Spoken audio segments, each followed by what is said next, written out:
ಮೂಕ ಪ್ರಾಣಿ ಆಗ್ಲಿ ಯಾವುದೇ ಇರಲಿ ಯಾವುದಕ್ಕೂ ದಯವಿಟ್ಟು ತೊಂದರೆ ಕೊಡಕ್ ಹೋಗ್ಬೇಡಿ. ನಿಮ್ ಕೈಲಿ ಆದ್ರೆ ಸಹಾಯ ಮಾಡಿ, ಇಲ್ಲ ಕೋಳಿನೇ ತಿನ್ನಲ್ಲ, ನಾನು ಕೋಳಿನೂ ತಿನ್ನಲ್ಲ.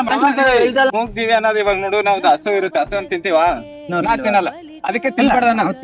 ಹಸು ಯಾಕೆ ತಿಂತಾರ ಗೊತ್ತಾ? ಅವ್ರಿಗೆ ಗೊತ್ತಿಲ್ಲದ್ರು ತಿಂತಾರ. ಹಸು ತಿಂದೆ ಅಂದ್ರೆ ಏನಾಗುತ್ತೆ, ನಮ್ ತಾಯಿ ಮನುಷ್ಯ ತಿಂದ ಒಂದೇ ಹಸು ಹಾಲು ಕೊಡ್ತೀವಿ, ಸೇಮ್ ತಾಯಿ ಸಮಾನ ಅದು. ತಾಯಿ ಸಮಾನ. ಅದಕ್ಕೆ ಕುಡಿತೀರಾ?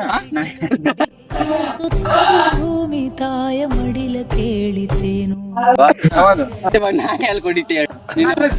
ತಿನ್ಬೇಡ ಅಂತ ಹೇಳ್ತಿಲ್ಲ, ಹೊಡಿಬೇಡ ಅಂತ ಹೇಳ್ತಾ ಇರೋದು ನಿನಗೆ. ನಾನು ಹೊಡಿತಲ್ಲ, ಮತ್ತೇನ್ ಅದೇ ಯಾಕೆ ಮಾಡ್ಬೇಕು?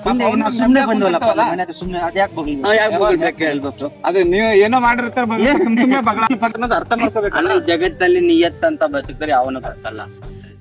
ಮೇಲೊಬ್ಬ ನೋಡ್ತಿರ್ತಾನೆ, ನೋಡ್ಲಿ ದೇವ್ರು ಕೊಟ್ಟಿರೋದು ನೋಡಕ್ ದೇವ್ರಿಗೆ ಟೈಮ್ ಕೊಟ್ಟಿಲ್ಲ, ದೇವ್ರು ನೋಡ್ತಾನೆ ಇರ್ತಾನೆ. ನೋಡ್ಲಿ. ಅದಕ್ಕೆ ಯಾವ್ದೇ ಕಾರಣಕ್ಕೂ ನಾಯಿಗೊಂದು ಹಿಂಸೆ ಮಾಡಬಾರ್ದು. ಅಣ್ಣ ನೀನು ಯಾವತ್ತು ನೋಡಿದ್ಯಾ ಬೇಗ ಇಲ್ಲಿಂದ ಮೇಲೆ ಹೋಗೋರು ಒಳ್ಳೆಯವ್ರೆ, ಕೆಟ್ಟವ್ರು ಜಾಸ್ತಿ ಜನ ಹೋಗಲ್ಲ. ಒಳ್ಳೆಯವ್ರು ಅದ್ ನನ್ಗೆ ಗೊತ್ತು, ಕೆಟ್ಟ ಜಲ್ದಿ ಹೋಗ್ಬೇಕಂತ. ಇಲ್ಲ ನಾನು ಲೇಟ್ ಆಗಿ ಹೋಗ್ಬೇಕು, ಅದಕ್ಕೆ ಕೆಟ್ಟ ಕೆಲಸ ಜಾಸ್ತಿ ಮಾಡ್ತೀನಿ.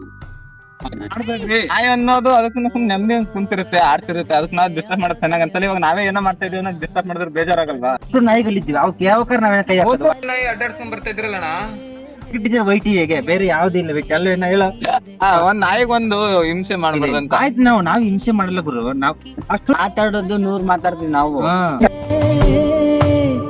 ದರ್ಪದಲ್ಲಿ ಮೆರೆವಾಗ ತೊಟ್ಟ ಹೂವ ಮಾಲೆ ನಾಳೆಗೆ ತೋರ್ಸಲ್ಲ ಅಣ್ಣ.